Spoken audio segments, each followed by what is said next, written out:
Okay, hi guys, magandang hapon sa inyong lahat So, share ko lang yung tungkol do sa nangyari sa GCash ko Ang nangyari ay nasira yung aking cellphone. Tapos hindi ko siya na unregister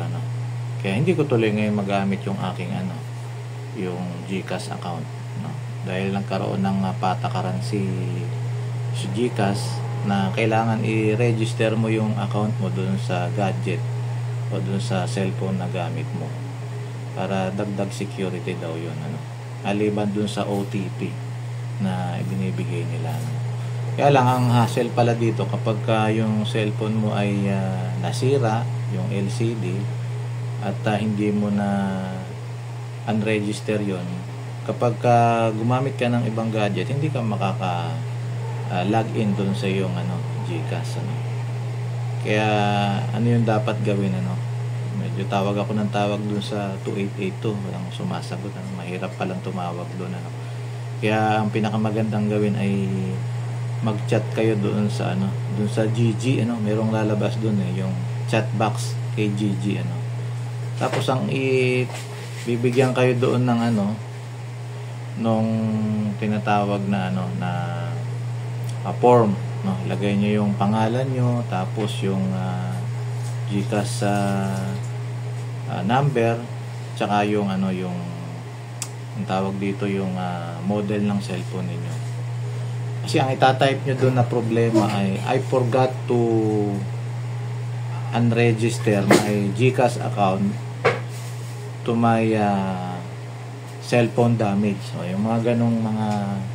mga pananalita so may pagpipilian doon so yun lalabas ngayon doon bibigyan kayo ng form at pagkatapos magpo-forward yun doon sa email ninyo yung nakakonect doon sa GCash yung email ayun maghintay kayo ng mga 5 days siguro mga 5 days mahigit sa akin o mga 5 araw bago sila nag-reply naman sila tapos doon sa ang ginawa ko ay mag-upload ka ng ng selfie mo at saka ng isang ID isang ID mo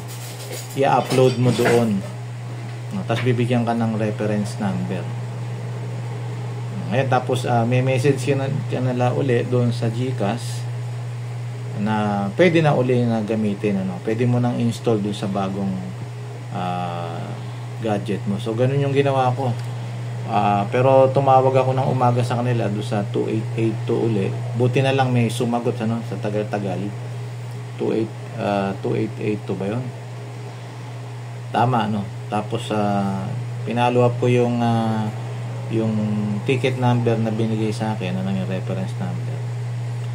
ayun, pwede na daw akong mag-register doon sa bagong gadget na binili ko. Kaya, pero medyo matagal din, hassle din, Kaya,